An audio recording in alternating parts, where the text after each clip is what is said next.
So எல்லாருக்கும் ஒரு பெரிய ஹாய். முக்கியமாக ஃபிலிம் ரோல் ஃபேமிலிக்கு எல்லாரும் வந்துட்டீங்கல்ல. இன்னைக்கு நம்ம ஒரு வேற லெவல் ஹாரர் ஃபேண்டசி கதையை தான் பார்க்க போகிறோம். இன்னும் சொல்லப்போனால் இது ஒரு சீரீஸ், மொத்தமாகவே 8 எபிசோடு தான் நம்ம ஒரே வீடியோவில் பார்த்துடலாம். ஸோ அந்த கதையோடைய ஒன்லைன் என்னென்னா, இப்போ நம்ம உலகத்தில் நம்ம படிச்சுட்டு இன்ஜினியர், டாக்டர் இந்த மாதிரி வேலைலாம் செய்கிறோம்ல. ஆனால் அந்த உலகத்தில் பேய் பிசாசுலாம் ரொம்ப அதிகமாக இருக்குது. கவர்மெண்ட்டே நிறைய ஏஜென்சிலாம் வச்சுருக்காங்க பேய்களை பிடிக்கணுன்றதுக்காகவே. ஸோ போயிட்டு நம்ம அதில் ஜாயின் பண்ணால் பேயை பிடிக்கிறத சொல்லி கொடுப்பாங்க, நம்மளும் அந்த வேலை ஜாயின் பண்ணிக்கலாம். ஸோ அப்படிதான் ஒரு பொண்ணு ஒரு ஏஜென்சியில் ஜாயின் பண்றாங்க. அது ஒரு டொக்கு ஏஜென்சி. ஸோ அந்த ஏஜென்சியோடைய ஓனரும் ஹீரோயினும் சேர்ந்து அந்த ஏஜென்சியை வேற லெவலுக்கு கொண்டு வரதுக்காக நிறைய இடங்களுக்கு போய் பேய்களை பிடிக்கிறாங்க. அவங்களுக்கு நடந்த விஷயங்கள் என்ன, அவங்க நினைச்ச மாதிரி அந்த ஏஜென்சி வேற லெவல்ல வந்துச்சான்றது தான் மொத்த கதையே. சும்மா ஸ்டார்டிங்ல இருந்து எண்டு வரைக்கும் வேற லெவல்ல இருக்கும். ஸோ அதனால வீடியோவை ஃபுல்லா பாருங்க. நீங்க பார்த்துக்கிட்டு இருக்கிறது ஃபிலிம் ரோல். ஞாபகமா சப்ஸ்கிரைப் பண்ணி எல்லாரும் உங்க சப்போர்ட்டை கொடுங்க. ஏன்னா உங்க சப்போர்ட் தான் எல்லாமே. ஸோ இன்னைக்கு நம்ம பார்க்க போற கதை என்னன்னா, 2023 வருஷத்துல ரிலீஸ் ஆன லாக்வுட் அண்ட் கோ அப்படின்ற ஒரு ஹாரர் ஃபேண்டசி கதையை தான் பார்க்க போறோம்.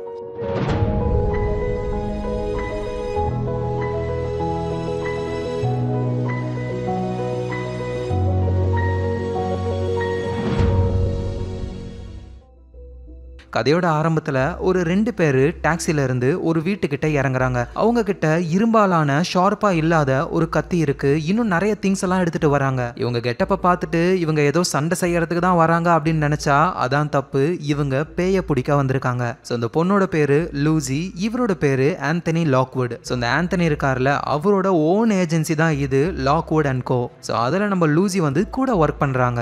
ஸோ இவங்க பேயை ஓட்டுறதுக்கான அந்த வீட்டுக்கு வந்துட்டாங்க. கதவை தட்டி பார்க்கறாங்க, காலிங் பெல் அடிக்கிறாங்க. உள்ள இருந்து யாருமே வரவே இல்லை. திடீர்னு பின்னாடி இருந்து ஒரு லேடி வராங்க.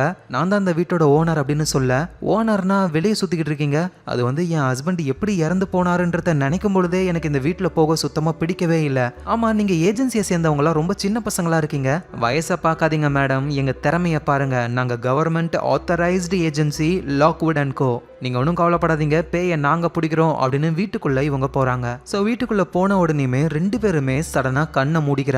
ஏன்னா லாக்வுடுக்கும் சரி நம்ம லூசிக்கும் சரி ஒரு சூப்பர் பவர் இருக்கு. ஸோ அந்த லாக்வுட் இருக்கார்ல, அவருடைய பவரை யூஸ் பண்ணி கண்ணை ஓப்பன் பண்றாரு. பார்த்தா படிக்கட்டுக்கிட்ட யாரோ விழுந்து இறந்து போன மாதிரி க்ளோவா தெரியுது. ஸோ இதை வந்து டெத் க்ளோன்னு சொல்லுவாங்க. இது நம்ம லாக்வுட் கண்ணுக்கு மட்டும்தான் தெரியும். பேயினால ஒருத்தவங்க எப்படி இறந்து போனாங்க, அவங்க எங்க இறந்து போனாங்கன்னு இவரால் ஈஸியா கண்டுபிடிக்க முடியும். எங்க நம்ம லூசியும் அப்படியே கண்ணை மூடி ஏதோ ஒரு விஷயத்தை கேட்கறாங்க. சடனா ஒருத்தர் ஐயோ எம்மானு கத்திக்கிட்டு படிக்கட்டுல மோசமா விழற மாதிரி சவுண்ட் கேக்குது. ஸோ இதுதான் லூசியோடைய பவர். பேய்களுடைய சத்தமா இருக்கட்டும், இல்ல ஒரு இடத்துல ஒரு அமானுஷம் நடந்ததுன்னா அங்க நடந்த சவுண்ட்ஸ், ஒரு பொருள் அதோடைய பாஸ்ட், அதில் இருக்கிற ஃபீலிங்ஸ்னு எல்லாத்தையுமே உங்களால் உணர முடியும். ஸோ இந்த இடத்துல ஒரு டைப் 2 பேய் ஒன்று இருக்குது. அதுக்கிட்ட இருந்து நம்ம ஜாக்கிரதையாக இருக்கணும். தேவையான பொருளெல்லாம் நம்ம எடுக்கணும்னு ரெடி பண்ண ஆரம்பிக்கிறாங்க. இந்த பேய்களை வந்து டைப் 1 டைப் 2ன்னு அப்படியே பிரிச்சுக்கிட்டு போய்கிட்டே இருப்பாங்க. டைப் 1 பேய் வந்து ஒரு நார்மலான ஆவி, அதால் எந்த ப்ராப்ளமும் இல்லை. ஆனால் டைப் 2ன்றது நம்மளை அட்டாக் பண்ணும், கொஞ்சம் பவர்ஃபுல்லான பேய். அதுக்கு அடுத்த லெவல் எல்லாமே மோசமான பேய்கள் தான். ஸோ இவங்க கிட்ட ஷார்ப்பாக இல்லாத ஒரு வித்தியாசமான இரும்புல செஞ்ச கத்திகள்லாம் இருக்கு. இதை பேய்கள் மேல நம்ம அடிக்கும் பொழுது பேய்களுக்கு ஒன்றும் ஆகாது. பட் அதால ஒழுங்கா ஸ்டேபிளா நிக்க முடியாது. கொஞ்ச நேரம் இவங்களுக்கு டைம் கிடைக்கும். அப்புறம் அந்த பேயை வந்து பயங்கரமா அட்டாக் பண்ணணும் அப்படின்னா சால்ட் பாம் அப்படின்ற ஒரு விஷயம் இருக்கு. அதை போட்டா அவ்வளவுதான், பேயால சுத்தமா எதையுமே தாங்க முடியாது. ஆனா இருந்தாலும் பேயை முழுமையா அழிக்க முடியாது. ஸோ பேயை ஃபுல் அண்ட் ஃபுல் அழிக்கணும் அப்படின்னா அதோடைய சோர்ஸை கண்டுபிடிக்கணும். சோர்ஸ் அப்படின்னா பேய் எது வழியா இந்த உலகத்துக்கு வந்திருக்கு. மேபி அந்த பேயோடைய உடம்பா இருக்கலாம், இல்ல ஏதாவது ஒரு பொருளா இருக்கலாம். ஸோ அதை நம்ம அழிக்கும் பொழுது அந்த பேயையும் நம்மளால அழிக்கலாம். ஆனா என்னன்னா அந்த சோர்ஸை கண்டுபிடிக்கிறது ரொம்பவே கஷ்டமான விஷயம். இப்போ கூட நம்ம லூசியும் லாக்வுடும் அந்த சோர்ஸ் எங்க இருக்குன்னு தேடுன்னு தேடுறாங்க. மாடியில தான் இருக்குன்னு தெரியும், ஆனா எங்கன்னு எக்ஸாக்டா அவங்களுக்கு தெரியல. அப்பதான் நம்ம லூசி முன்னாடி அந்த ஆவி வருது. அது அப்படியே பிரைட்டான ஒரு வெளிச்சமா கண்ணுக்கு தெரியுது. அது ஒரு பெண்ணோட ஆவி. நம்ம லூசியும் லாக்வுட் சீக்கிரம் இங்க வாடா, நான் மாட்டிக்கிட்டு இருக்கேன், வர ஒரு 5 நிமிஷம் வெயிட் பண்ணு. எது வெயிட் பண்ணணுமா அப்படின்னு லூசியும் அவங்க பவரை யூஸ் பண்ணி அந்த பேயோடைய சவுண்டை கேட்க ட்ரை பண்றாங்க. அப்பதான் அந்த பேய் பேசுறது கேக்குது. என்ன வெளியே விடு அப்படின்ற மாதிரி கத்திக்கிட்டு நம்ம லூசியை அட்டாக் பண்ணுது. இது டைப் 2 பேய்ன்றதுனால ரொம்ப ஸ்ட்ராங்கா இருக்கும். நல்ல வேலையா லூசி கீழே விழுந்திருப்பாங்க. ஒரு ஓரத்துல கெட்டியமா பிடிச்சுக்கிறாங்க. அந்த பேயும் பயங்கர கொடூரமா இருக்கு. அப்படியே கதை பாஸ்டுக்கு போகுது. லூசியோடைய அம்மா லூசிய இந்த கோஸ்ட்டை எப்படி பிடிக்கிறது அப்படின்னு சொல்லி கொடுக்குற ஒரு ஸ்கூல்ல சேர்த்து விடுறாங்க. ஏன்னா சின்ன வயசுல நம்ம லூசி வந்து ஒரு பேய் வரப்போகுதுன்னா அதுக்கு முன்னாடியே அதை சென்ஸ் பண்ணி இந்த மாதிரி பேய் வரப்போகுது அப்படின்னு தெரிஞ்சுப்பாங்க. ஸோ பேயை பிடிக்கிறவங்களுக்கு இந்த பவர் இருந்தா நல்லா இருக்கும்னு தான் இங்க வந்து சேர்த்து விட்டாங்க. ஆனா லூசிக்கு இந்த மாதிரி பேயை பிடிக்கிற வேலைலாம் சுத்தமா பிடிக்கவே இல்லை. ஸோ நம்ம லூசி மாதிரியே நிறைய ஸ்டூடெண்ட்ஸ் பேயை எப்படி பிடிக்கணும், பேயை எப்படி தடுக்கணும்னு கத்துக்கிட்டு இருக்காங்க. அதில் லூசிக்கு ஒரு ஃப்ரெண்டும் கிடைக்கிறாங்க. அந்த பொண்ணோட பேரு நோரி. 2 பேருமே நல்ல க்ளோஸ் ஃப்ரெண்ட்ஸாகவும் ஆகுறாங்க. ஸோ அந்த ஸ்கூல்ல வந்து பேய்கள் இருக்கிற ஒரு இடத்துக்கு பசங்களை கூட்டிட்டு போவாங்க. எல்லாமே டைப் 1 பேய் தான். ஸோ அதுங்களால பெரிய ஆபத்துலாம் கிடையாது. பசங்க அந்த பேயை கண்டுபிடிச்சி அதை தடுக்கணும். நம்ம லூசிக்கு இந்த பவர் இருக்கிறதுனால பேய் எங்க இருக்குன்னு அது வர்றதுக்கு முன்னாடியே கண்டுபிடிச்சி அதை தடுக்கிறாங்க. டீச்சரு, ஸ்டூடெண்ட்ஸ்னு எல்லாருமே இம்ப்ரெஸ் ஆகுறாங்க. ஸோ இப்படியே நாட்கள் போகுது. அங்க ஒரு டீச்சர் இருக்காரு. அவர் பசங்களுக்குலாம் என்னென்ன பொருளை யூஸ் பண்ணணும், பேயை எப்படி தடுக்கணும்னு எல்லாத்தையும் கற்றுக் கொடுக்குறாரு. லூசியும் கத்துக்கிறாங்க. லூசியும் அவங்க ஃப்ரெண்டும் தனியாக உட்காந்து பேசிக்கிட்டு இருக்கும்போது அந்த நோரி சொல்றாங்க, என்னோட ஆசையே என்னன்னா எல்லாத்தையும் கத்துக்கிட்டு ஒரு பெரிய ஏஜென்சியில் போயிட்டு பேயை பிடிக்கிற ஆளா சேரணும், நிறைய பேய்களை பிடிக்கணும், பேரு, பணம், புகழ்னு எல்லாத்தையும் சம்பாதிக்கணும்னு சொல்றாங்க.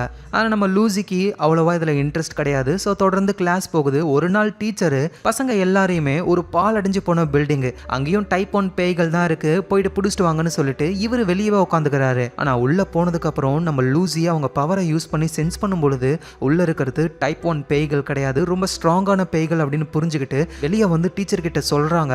ஆனா டீச்சர் கண்டுக்கவே மாட்டாரு. உள்ள இருக்கிறது டைப் 1 பேய் தான், போ ஒழுங்கா அப்படின்னு அனுப்பிவிட லூசி திரும்ப உள்ள வந்து பார்க்கும் பொழுது அந்த பவர்ஃபுல்லான பேய்கள்லாம் பசங்களை பிடிச்சி சாகடிக்கிற நிலைமைக்கு கொண்டு போயிடுச்சு. லூசியோடைய ஃப்ரெண்டு நோரியும் மாட்டிருப்பாங்க. நல்ல வழியா லூசி காப்பாத்திடுறாங்க. ஆனா இருந்தாலும் அந்த பேய்கள் நோரிய பயங்கரமா அட்டாக் பண்ணிருக்குங்க. இதனால நோரி ஒரு கோமா ஸ்டேஜ் மாதிரியான நிலைமைக்கு போறாங்க. ஸோ எப்போ அவங்க திரும்ப நார்மல் ஆவாங்கன்னு யாராலையுமே சொல்ல முடியாது. ஸோ மற்ற பசங்கள்லாம் இறந்தே போயிட்டாங்க. இதனால கடுப்பான லூசி அந்த டீச்சர் மேல கேஸ் போடுறாங்க. ஆனா அந்த டீச்சர் அழகா பிளேட்டை திருப்பி விட்டுறாரு. உயிருக்கு என்ன ஆனாலும் நிர்வாகம் பொறுப்பு கிடையாதுன்னு கையெழுத்து வாங்கி வச்சிருப்பாங்க. ஸோ அதை வச்சு அழகா ஒரு எஸ்கேப் ஆயிடுறாரு. எங்க லூசியோடைய அம்மாவுக்கும் எந்த ஒரு கவலையும் இல்லை. திரும்ப அந்த டீச்சர் கிட்டே போ, எல்லாத்தையும் கத்துக்கோ அப்படின்றாங்க. ஆனா லூசி எனக்கு எதுவுமே தேவையில்லைன்னு வீட்டை விட்டே வெளியே வந்துடுறாங்க. ஸோ அப்பதான் நோரி சொன்னது இவங்களுக்கு ஞாபகம் வருது, ஒரு ஏஜென்சியில் பேய் பிடிக்கிற வேலையில நம்ம ஜாயின் பண்ணணும் அப்படின்னு. ஸோ அதனால இவங்களும் இன்டர்வியூக்கு போறாங்க. ஆனா எங்கேயுமே எடுத்துக்கவே மாட்டாங்க. அப்படிதான் லண்டன்ல லாக்வர்ட் அப்படின்ற ஒரு ஏஜென்சியில் வேகன்சி இருக்கு அப்படின்ற விஷயம் தெரிய வந்து போறாங்க. அங்கதான் நம்ம லாக்வுட் இருக்காரு. ஸோ அவரு நம்ம லூசியை இன்டர்வியூ பண்றாரு. அவங்களோட பவர்லாம் வந்து லாக்வுடுக்கு ரொம்ப பிடிச்சி போகுது. ஏன்னா ஒரு டீ கப் இருக்கும், வரவங்க போறவங்க கிட்டலாம் சும்மா சொல்லுவாரு இந்த டீ கப் மோசமான ஒரு சோர்ஸ் அப்படின்னு. எல்லாரும் அதுக்கு ஏத்த மாதிரியே பீலா விடுவாங்க. ஆனா நம்ம லூசி அந்த டீ கப்பை பிடிச்சி இது ஒரு சாதாரண டீ கப் தான் அப்படின்னு கரெக்டா சொல்லுவாங்க. ஸோ அதனாலேயே உனக்கு இங்க வேலை இருக்கு அப்படின்னு சொல்ல லூசியும், ஆனா இது ஒரு டொக்கு ஏஜென்சியா இருக்கே அப்படின்னு சொல்லும்போது தான் லாக்வுட் சொல்றாரு, இன்னைக்கு இது டொக்கு ஏஜென்சியா இருக்கலாம், நாளைக்கு இதை வேற லெவல்ல நம்பர் 1 ஏஜென்சியா நம்ம தான் கொண்டு வரணும், ஸோ எங்க கூட சேர்ந்து வேலை செய்ய அப்படின்னு அவர் சொல்றாரு. அன்னில இருந்து நம்ம லூசியும் லாக்வுட் கூடவே அந்த இடத்துலயே தங்கி வேலை செய்ய ஆரம்பிக்கிறாங்க. ஸோ அப்படியே நிறைய விஷயங்கள் பண்ணி அதுக்கப்புறமா தான் கேப்ல ஒரு வீட்டுக்கு வராங்க. அந்த வீட்டில் தான் ஒரு டைப் 2 பேய் வந்து இவங்களை அட்டாக் பண்ணுது. இதை தான் நம்ம ஸ்டார்டிங்ல பார்த்துருப்போம். ஸோ நல்லவேளை லூசிக்கு எதுவும் ஆகல, அவங்க எஸ்கேப் ஆயிடுறாங்க. இப்போ இந்த பேயை அடக்கணும் அப்படின்னா அதோடைய சோர்ஸை கண்டுபிடிக்கணும். இவங்களும் ஒரு மந்திர வளையத்தை உருவாக்கி அதுக்குள்ள இருந்துகிட்டே அந்த சோர்ஸை கண்டுபிடிக்க ட்ரை பண்றாங்க. எனர்ஜி ஃபோர்ஸ் ஒரு செவத்துக்கு பின்னாடி தான் வருது அப்படின்னு சொல்லி அந்த செவரை உடைக்க ட்ரை பண்றாங்க. சடனா அந்த வட்டத்துக்குள்ள இருந்து வெளியே வர நம்ம லாக்வுட அந்த பேய் பிடிச்சி அட்டாக் பண்ணுது. ஸோ லாக்வுட காப்பாற்றணும்னு லூசி சால்ட் பாம்பை தூக்கி போடுறாங்க. இதனால அந்த பேய் பாதிக்கப்படுது. கூட சேர்ந்து அந்த வீடும் எரிய ஆரம்பிக்குது. ஏன்னா அந்த சால்ட் பாம்புல இருந்து லைட்டா ஸ்பார்க்கும் வரும். ஸோ வேக வேகமா இவங்க அந்த செவத்தை உடைச்சி பார்க்கும்போது தான் அங்க ஒரு பெண்ணுடைய இறந்து போன உடம்பு இருக்கு. ஸோ இதுதான் சோர்ஸ், இது அந்த ஆவியோடைய உடம்பு தான். எங்க லூசிக்கு என்ன பண்றதுன்னு தெரியல. லாக்வுடும் சீக்கிரம் வா அப்படின்னு கூப்பிடுறாரு. ஏன்னா அந்த வீடே எரிய ஆரம்பிக்குது. லூசியும் அந்த இறந்து போன உடம்புல ஒரு ரிங் இருக்கு, அதை எடுத்துக்கிட்டு அப்படியே பால்கனிக்கு வந்து அங்க இருந்து குதிக்க ஆரம்பிக்கிறாங்க. ஸோ ரொம்ப ஹைட்ல இருந்து குதிச்சதுனால அப்படியே கீழே விழுந்து நம்ம லூசி உடம்பே ஒரு மாதிரி இருக்கு. கையில அந்த இறந்து போன லேடியோடைய ரிங் இருக்கிறதுனால நம்ம லூசியால ஒரு பொருளுடைய ஃபீலிங்ஸை கூட உணர முடியும்ல. அந்த ரிங்கோடைய சொந்தக்காரங்க அந்த இறந்து போன லேடியை பத்திலாம் நம்ம லூசிக்கு தெரிய ஆரம்பிக்குது. ஸோ அவங்க உயிரோட இருக்கும் பொழுது அப்படியே லூசி ஒரு தண்ணிக்கு அடியில் இருக்காங்க. அங்க அந்த இறந்து போன லேடியும் இருக்காங்க. என்ன போக விடு அப்படின்ற மாதிரி கத்துறாங்க. ஸோ லூசியும் கண்ணை முழிச்சு எழுந்துக்கிறாங்க. பார்த்தா லாக்வுட் எங்க போனாருன்னு தெரியல. போலீஸ்லாம் வந்து பிடிக்கிறாங்க. ஸோ லூசியா ஹாஸ்பிட்டலில் சேர்த்துட்டாங்க. அங்கேயும் லாக்வுட் இல்லை, எங்க போயிருப்பான் அப்படின்னு வீட்டுக்கு வராங்க. ஸோ அங்க ஒருத்தர் இருக்காரு, அவரோட பேர் வந்து கரீம். நம்ம லூசி லாக்வுட் வந்து ஒரு பேயை பிடிக்க போறாங்கன்னா அந்த இடத்த பத்தி ஃபுல் ரிசர்ச் பண்ணி கொடுக்கறது இவரு தான். ஸோ லூசியும் லாக்வுட் வந்தானா அப்படின்னு கேட்கும்பொழுது இல்ல அவன் உன் கூட இருக்கான்னு நினைச்சுக்கிட்டு இருந்தேன்னு அவருக்கும் லாக்வுடுக்கும் தெரியல லாக்வுட் எங்க இருக்காங்கன்னு. ஆக்சுவலா லாக்வுட் எங்க இருக்காருன்னா போலீஸ் ஸ்டேஷன்ல தான். ஸோ போலீஸும் லாக்வுட பார்த்து உன்னோட ஏஜென்சி ஒரு டப்பா ஏஜென்சி, ஏதோ கவர்மெண்ட்டுடைய அப்ரூவல் இருக்கிறதுனால அங்கங்க போய் பேயை ஓட்டிக்கிட்டு இருக்க, ஆனா இன்னைக்கு பேயை ஓட்டுன்ற பேர்ல ஒரு வீட்டையே எரிச்சிட்ட. ஸோ அதுக்கான காசை உன் ஏஜென்சி கொடுத்தே ஆகணும், அப்படி இல்லைனா உன் ஏஜென்சியவே கவர்மெண்ட் சீல் வச்சிரும் அப்படின்னு சொல்லி பயமுறுத்துறாரு. ஸோ நம்ம லாக்வுட் ரொம்ப சோகமாகறாரு. ஏன்னா அவருக்கு இந்த ஏஜென்சி வேற லெவல்ல போகணும்னு ஆசை. இந்த நேரத்தில் வீட்டில் வந்து கரீம் என்ன சொல்றாருன்னா, நீங்க எதுக்காக சீக்கிரமா அந்த வீட்டுக்கு போனீங்க, நான் தான் ரிசர்ச் பண்ணிக்கிட்டு இருக்கேன்ல, இங்க பாருங்க அப்படின்னு ஒரு நியூஸ் பேப்பர் கட்டிங்க காட்டுறாரு. அதுல ஒரு ஃபேமஸ் ஆக்ட்ரஸ் உடைய போட்டோ இருக்கு. அதை நம்ம லூசி பார்த்த உடனே இந்த பொம்பளை தான் ஆவியா வந்து எங்களை அட்டாக் பண்ணான்னு சொல்ல, இது இவங்களா? அந்த காலத்துல இவங்க எவ்வளவு சூப்பரான நடிகை தெரியுமா, இவங்க பேர் ஆனபல்.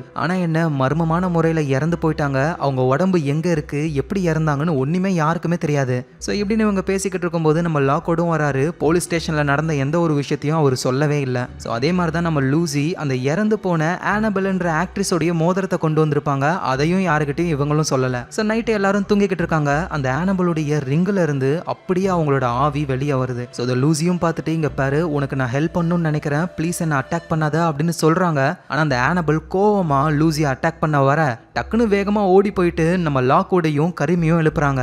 அதுவும் இந்த கரீம்லாம் பேயை விரட்டுறதுக்கு தேவையான எல்லா பொருளையும் எடுத்துக்கிறாரு. தூக்க கலக்கத்துல என்ன டவுசர் போட மறந்துட்டாரு. ஸோ அந்த ஆனபெல்ன்ற ஆக்ட்ரஸோடைய பேய் இவங்களை அட்டாக் பண்ண ஆரம்பிக்குது. இவங்களும் கையில் கிடைக்கிற ஆயுதங்களெல்லாம் வச்சு அட்டாக் பண்ண ஆரம்பிக்கிறாங்க. இது அந்த ஆவியை வந்து மொத்தமாக அழிக்காது, ஜஸ்ட் தடுக்கும். ஸோ அந்த மாதிரி எப்படியோ தடுத்து இப்பொழுதைக்கு தப்பிச்சிடுறாங்க. எங்க நம்ம லாக்வுட் செமையா குழம்புறாரு. அந்த பேயோடைய சோர்ஸ் அதோட உடம்பு, மொத்த வீடும் எரிஞ்சு போச்சு, அந்த உடம்பும் எரிஞ்சு போயிருக்கணும், ஆவியும் அழிஞ்சிருக்கணும். ஆனா அது இங்க வந்திருக்கு அப்படின்னா அதோட சோர்ஸ் மாறி இருக்கு, என்னவா இருக்கும்? ஸோ அவதான் நம்ம லூசியும் ஒத்துக்கிறாங்க. அந்த உடம்புல இருந்து இந்த ரிங்கை நான் எடுத்துட்டு வந்துட்டேன், இப்போ இதுதான் அந்த பேயோட சோர்ஸ்னு சொல்றாங்க. ஸோ மொத வேலையா இவங்க அந்த ரிங்கை ஒரு பாதுகாப்பான பாக்ஸ்குள்ள போடணும். இப்படி பாக்ஸ்குள்ள போட்டதுனால இந்த சோர்ஸ்குள்ள இருந்து அந்த ஆவி வெளியே வராது. ஸோ நம்ம லூசியும் எனக்கு அந்த ரிங்கை திரும்ப கொடுங்க, அதை நான் ஃபீல் பண்ணணும்னு ஆசைப்படுறேன், அந்த ஆனபெல்ன்ற ஆக்ட்ரஸுக்கு என்ன ஆச்சுன்னு தெரிஞ்சுக்கணும் அப்படின்னு சொல்லி அந்த ரிங்கை கையில வச்சுக்கிட்டு அப்படியே ஃபீல் பண்றாங்க.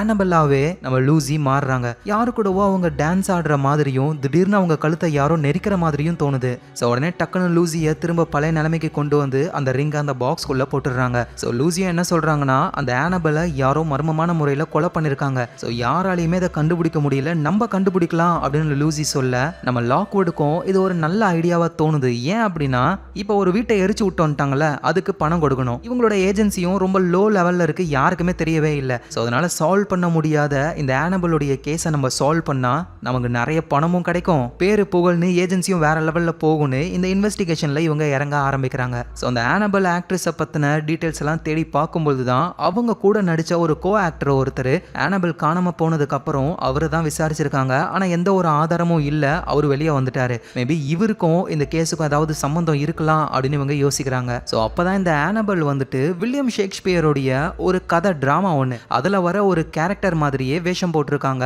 இதே ட்ரெஸ்ஸை மாட்டிக்கிட்டு தான் நம்ம லூசி வந்து தண்ணிக்குள்ள அந்த ஆனபெல்லை பார்த்த மாதிரி இல்யூஷன்லாம் வந்திருக்கும் அவங்களுக்கு. அப்படின்னா இந்த வில்லியம் ஷேக்ஸ்பியருடைய டிராமாவுக்கும் இதுக்கும் ஏதோ ஒரு சம்பந்தம் இருக்கு அப்படின்ற மாதிரி ஒவ்வொரு விஷயமா கண்டுபிடிக்கிறாங்க. ஸோ இப்படி இவங்க பார்த்துக்கிட்டு இருக்கும்போது நம்ம லாக்வுடுக்கு பிடிக்காத ஒருத்தர், அவர் வந்து ஃபேமஸான ஏஜென்சியில் வேலை செய்கிறவர், எப்போ பார்த்தாலும் ரெண்டு பேரும் பார்த்துக்கிட்டாங்கன்னா முறைச்சிக்கிட்டே இருப்பாங்க.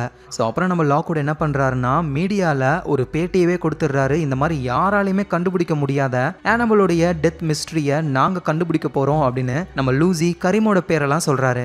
அவர் அந்த போலீஸ் இருக்கார்ல, அவர் நம்ம லூசியை தனியாக கூப்பிட்டு, இங்கே பாரு நீ பேய் பிடிக்கிறதுக்கான படிப்பை படித்த, ஆனால் 4th கிரேடை நீ முடிக்கவே இல்லை, நியாயப்படி நீ ஏஜென்சியில் வேலை செய்யவே கூடாது. இன்னொரு விஷயம் சொல்கிறேன், அந்த லாக்வுட் கிட்ட சேராத, ஒழுங்கா உன் ஊருக்கே போ அப்படின்னு சொல்கிறாரு. ஆனால் லூசி அதை கேட்குற மாதிரி இல்லை, அவங்க லாக்வுட் கூட சேர்ந்து அந்த மர்மத்தை கண்டுபிடிக்க தான் போகிறாங்க. ஸோ அப்படியே லூசியும் லாக்வுடும் வீட்டுக்கு வரும்பொழுது பார்த்தா வீடு கதவு திறந்திருக்கு. எப்பவுமே கரீம் க்ளோஸ் பண்ணி தான் வச்சிருப்பாரு. ஸோ இவங்களும் கரீமை கூப்பிடுறாங்க, எந்த ஒரு ரிப்ளைவும் இல்லை. இவங்களுக்கு தெரிஞ்சிருச்சு ஏதோ ஒன்று தப்பா இருக்குன்னு. லாக்வுட் உடனே கையில கத்தி எடுத்துக்கிட்டு உள்ள போறாரு. பார்த்தா ஃபுல்லா மாஸ்க் போட்டுக்கிட்டு இருக்கிற ஒரு ஆளு லாக்வுட் கூட சண்டை போடுறாரு. லூசியும் கரீம் எங்கன்னு போய் பார்த்தா அந்த மாஸ்க் போட்டவன் கட்டி போட்டு வச்சிருக்கான். ஸோ கரீமையும் காப்பாத்தி அந்த மாஸ்க் போட்டவரை நம்ம லாக்வுட் சமாளிச்சிட்டாரு. யாரா நீ, உண்மையை சொல்லு, எதுக்காக இங்க வந்த அப்படின்னு கேட்கும் பொழுது எதுவும் சொல்லாம அந்த மாஸ்க் போட்டவர் ஜன்னலை உடைச்சுக்கிட்டு வெளியே குதிச்சு எஸ்கேப் ஆகுறாரு. அவன் எதுக்காக வந்திருப்பான், ஒருவேளை ஆனபெல் கேஸை நம்ம சால்வ் பண்ணக்கூடாதுன்னு நம்ம வீட்டில் ஏதோ ஒன்று எடுக்க வந்திருப்பான். ஆனபெலுடைய ரிங்னு ஓடி போய் அந்த பாக்ஸை பார்த்தா அதுல ரிங்கை காணோம். லாக்வுட் செமையா கடுப்பாகிறாரு. அப்பதான் நம்ம லூசி அந்த ரிங் என்கிட்ட தான் இருக்குன்னு ஒரு நெக்லஸை காட்டுறாங்க. ஸோ அதில் சேஃபா அந்த ரிங்கை க்ளோஸ் பண்ணி வச்சிருக்காங்க. ஸோ இந்த ரிங்கை எடுக்கிறதுக்காக வந்திருக்காங்கன்னா அப்போ ரிங்கில் தான் ஏதோ ஒன்று இருக்கு அப்படின்னு அந்த ரிங்கை இவங்க செக் பண்ணி பார்க்கும்போது தான் அதில் வித்தியாசமான ஒரு நம்பர் போட்டிருக்கு. ஆல்ரெடி வில்லியம் ஷேக்ஸ்பியருடைய ஒரு டிராமாவோட ஆனபல் கனெக்ட் ஆகி இருக்கிறதுனால அந்த டிராமாவோடைய வேர்ஸா இது இருக்கலாம் அப்படின்னு அந்த நம்பர் இருக்கிற அந்த இடத்த போய் பார்க்கும்பொழுது ஒரு அழகான காதல் கவிதை அது. ஸோ இதுல இருந்து தெளிவா தெரியுது ஆனபலுக்கு இந்த ரிங்கை கொடுத்தது அவங்க லவ் பண்ண பர்சன் தான். அதோட அதே பர்சன் தான் சாகவும் அடிச்சிருக்காரு. ஆனா இன்னுமே இவங்களுக்கு பெரிய எவிடன்ஸ் வேணும். இப்படியே உட்காந்துக்கிட்டு இருந்தாங்கன்னா கண்டிப்பா லாக்வுட் இழுத்து மூடிடுவாங்க. ஏன்னா ஒரு வீட்டை எரிச்சாங்கல்ல, அதுக்கான காசை இவங்க கொடுத்தே ஆகணும். ஸோ அதனால லாக்வுட் கரீம் லூசியை கூட்டிட்டு நமக்கு ஒரு வேலை இருக்கு, நிறைய பணம் தரேன்னு சொல்றாங்க அப்படின்னு நேரா ஒரு இடத்துக்கு போறாரு. ஜான் அப்படின்ற ஒரு பெரிய ஆளு. ஆக்சுவலா அந்த பேய் ஓட்டுறதுக்கு அந்த இரும்பு கம்பி எல்லாம் செய்வாங்கல்ல, கத்தி மாதிரி, அதை செய்யற கம்பெனியோடைய ஓனரே இவர் தான். ஸோ அவருக்கு சொந்தமான ஒரு இடத்துல பேய் நடமாட்டம் அதிகமா இருக்கு. யாரோ வந்து ட்ரை பண்ணி பார்த்துட்டாங்க, யாராலையுமே முடியல அப்படின்னு ஜான் சொல்ல நம்ம லாக்வுட் நாங்க இதை பாத்துக்கிறோம் அப்படின்னு சொல்றாரு. இந்த வேலை ரொம்ப ஆபத்தா இருக்கிறதுனால தான் நிறைய பணமும் கொடுக்குறாங்க. ஆனா ஒரே ஒரு கண்டிஷன், அந்த இடத்துல இந்த சால்ட் பாம் மாதிரியான எக்ஸ்ப்ளோசிவ் எதையும் நீங்க யூஸ் பண்ணக்கூடாது. ஏன்னா அந்த இடம் ரொம்ப ரொம்ப முக்கியம். நீங்க ஏதாவது டேமேஜ் பண்ணிட்டீங்கன்னா சுத்தமா விலைக்கே போகாது. ஸோ லாக்வுடும் ஓகேன்னு சொல்றாரு. ஸ்ட்ரைட்டா அந்த இடத்துக்கு போறாங்க. ஆனா நிறைய எக்ஸ்ப்ளோசிவும் கொண்டு வந்திருக்காங்க.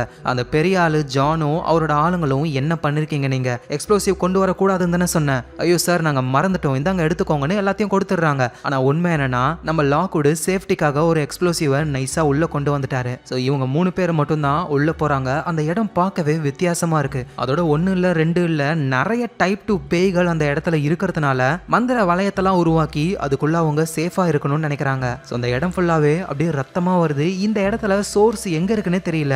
இவ்வளோ பேய்கள் இருக்குன்னா அதோட சோர்ஸ் எல்லாமே ஒரே இடத்துல தான் இருக்கும். ஸோ லூசியும் அவங்க பவரை யூஸ் பண்ணி இந்த செவத்துக்கு பின்னாடி இருந்து தான் சோர்ஸ்க்கான எனர்ஜி வருது அப்படின்னு புரிஞ்சுக்கிறாங்க. அப்படின்னா அந்த செவத்துல ஒரு டோர் இருக்குன்னு உடைச்சி அந்த செவர் வழியா உள்ள போறாங்க. பார்த்தா அங்க ஒரு ஆவி இருக்கு. அது வந்து டைப் 1 ஆவி தான். இன்னும் சொல்ல போனா இங்க இருக்கிறதுலே பெரிய ஏஜென்சி ஒன்னு, அந்த ஏஜென்சியோடைய ஆபரேட்டிவ் தான் அவரு. அவரோட பேரு சாம் பாண்டே. இந்த இடத்துக்கு பேய ஓட்டலான்னு வந்தவங்க தான் அவங்களும். ஆனா அந்த பேயை சமாளிக்க முடியாம இறந்து போயிட்டாங்க. ஸோ லாக்வுட்டும் வந்துட்டு அந்த ஆனபல்ன்ற ஆக்ட்ரஸை பத்தின டீடைல்ஸ் எல்லாம் எடுக்கும்பொழுது ஒரு போட்டோஸையும் எடுத்திருப்பாங்க.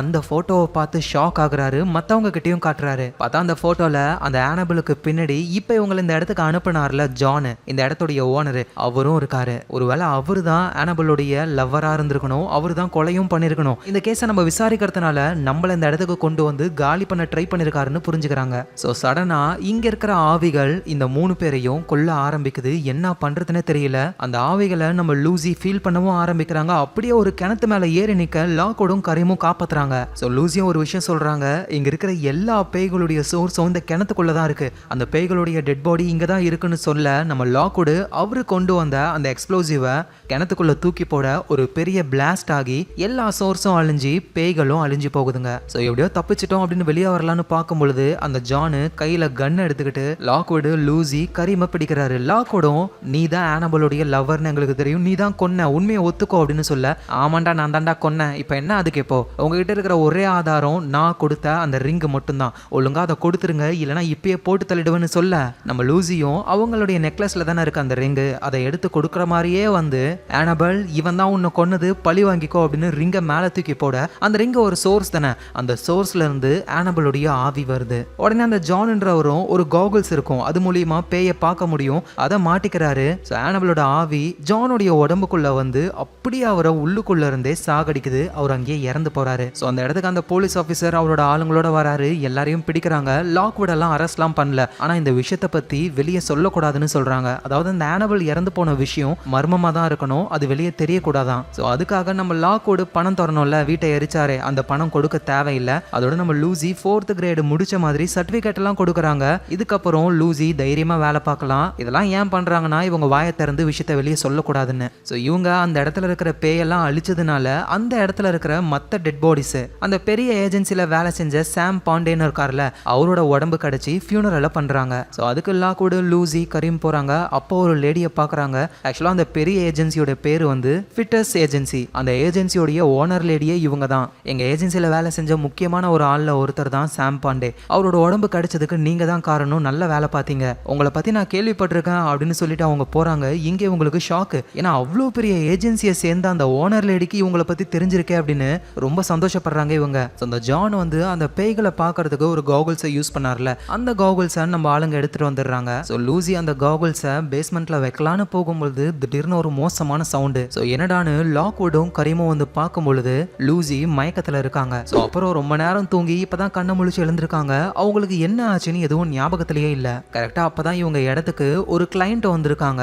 அவங்க ஒரு ஆராய்ச்சியாளர்கள் மாதிரி சுடுகாட்டுல இருக்கிற பிணத்தெல்லாம் தோண்டி எடுத்து அதை ஆராய்ச்சி பண்றவங்க. நார்மலா சுடுகாட்டுல இருக்கிற எல்லாமே வந்து டைப் 1 பேய்கள் தான். ஸோ அதனால எந்த ப்ராப்ளமும் இல்லை. ஆனா ஒரு சவப்பட்டி ரொம்ப வித்தியாசமா இருந்தது. அதை தோண்ட ட்ரை பண்ணும்பொழுது எங்க ஆள் ஒருத்தன் இறந்துட்டான். மேபி அது டைப் 2 பேயா இருக்கலாம். அதுக்காக தான் உங்களை தேடி வந்திருக்கோம்னு சொல்ல, கவலைப்படாதீங்க நாங்க அதை பாத்துக்கிறோம்னு இவங்க ஸ்ட்ரைட்டா அந்த சுடுகாட்டுக்கே போறாங்க. ஸோ இவங்க 3 பேர் மட்டும்தான் இருக்காங்க. மற்றவங்க எல்லாம் பயந்துட்டு பக்கத்துல கூட வரல. போய் பார்க்கும்போது தான் அது ஒரு சாதாரண சவப்பெட்டி கிடையாது, இரும்பாலேயே செஞ்சிருக்காங்க.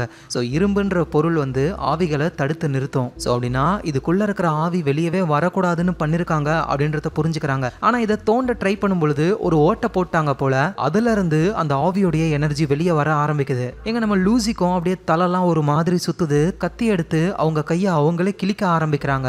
நம்ம லாக்வுடும் கரீமும் அந்த இரும்பாலான சவப்பெட்டியை ஓபன் பண்ணா உள்ள ஒரு இறந்து போன டெட் பாடி இருக்கு. அது கையில வித்தியாசமான ஒரு மிரர் இருக்கு. அதை கரீம் பார்த்த உடனே அப்படியே ஒரு மாதிரி மயக்க நிலைமைக்கு போறாரு. அதை உத்து பார்த்துக்கிட்டே இருக்காரு. ஏன்னா அந்த மிரர்ல ஏதோ அப்படியே சுழல் மாதிரி ஒண்ணு சுத்திக்கிட்டே இருக்கு. ஸோ நல்ல வேலையா லாக்வுட் கரீமை காப்பாத்தி இரும்பலையே செஞ்ச ஒரு நெட்டை போத்தி விட்டுறாங்க. இதனால அதுல இருந்து எந்த ஒரு ஆவியும் வெளியே வராது. ஸோ எது எப்படியோ அதை அழகா எடுத்துட்டாங்க. மற்ற ஆட்களும் அங்க வந்துடுறாங்க. ஸோ இப்பதான் நம்ம லூசிக்கும் பேஸ்மெண்ட்ல என்ன ஆச்சு அப்படின்னு ஞாபகம் வருது.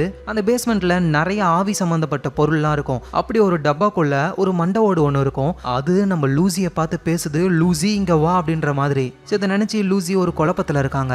எங்க கரீம் கிட்ட ஒரு லேடி வந்து உங்களால லைட்டா அதை ஓபன் பண்ணி உள்ள இருக்கிறது யாரோட உடம்புன்னு கண்டுபிடிக்க முடியுமா அப்படின்னு கேட்க, கரீமும் வாங்க நான் ஹெல்ப் பண்றேன் அப்படின்னு ரொம்ப ஜாக்கிரதையா அந்த சவப்பெட்டிக்குள்ள இருக்கிற உடம்பு, அந்த கண்ணாடி, அதுல ஏதோ ஒன்று எழுதிருக்கு, அது எல்லாத்தையும் பாக்குறாரு. அப்புறம் அங்க இருந்து வரலானும் பொழுது தெரியாதனமா ஒரு கால் பட்டு அந்த இரும்பாலான நெட்டு விலகிடுது. இதனால அதுல இருந்து அப்படியே ஆவி பெருசா வர ஆரம்பிக்குது. ரொம்ப ஹைட்டா ஒரு புகையாலான ஒரு உருவமா இருக்கு. இந்த மாதிரி இது வரைக்கும் யாரும் பார்த்ததே இல்லாத. ஸோ நல்ல வேலையா லாக்வுட் போயிட்டு திரும்பவும் நெட்டை வீசி அதை க்ளோஸ் பண்ணிடுறாரு. ஸோ அப்புறம் இவங்க வீட்டுக்கு வந்துடுறாங்க. நம்ம லூசி நேரா பேஸ்மெண்ட்டுக்கு போயிட்டு அந்த மண்டவோட பாக்குறாங்க. அது திரும்பவும் பேசுது. நீ எங்க இருந்து வர தெரியுமா? பவர் கிட்ட இருந்து வர. சாவு உங்களை நெருங்கிக்கிட்டு இருக்கு. எங்க பாரு நீ யாரு, எப்படி என் கூட பேசுற அப்படின்னு சொல்லி கேக்குறாங்க. ஏன்னா அந்த மண்டவோடும் ஒரு வகையான சோர்ஸ் தான். பட் அதை பாதுகாப்பா ஒரு கண்டெய்னர்ல க்ளோஸ் பண்ணி வச்சிருக்காங்க. அதை தாண்டி ஆவிகள் வெளியே வராது. ஆனா இது இவங்க கூட பேசுது. அதோட உன் கூட இருக்கானே அவன் ஏதோ ஒரு விஷயத்த மறைக்கிறான், இந்த இடத்துல ஒரு ரகசியம் இருக்கு அப்படின்னு சொல்லுது. ஸோ உடனே லூசி அந்த மண்டவோட எடுத்துக்கிட்டு இது என் கூட பேசிச்சு, என்ன நம்புங்க,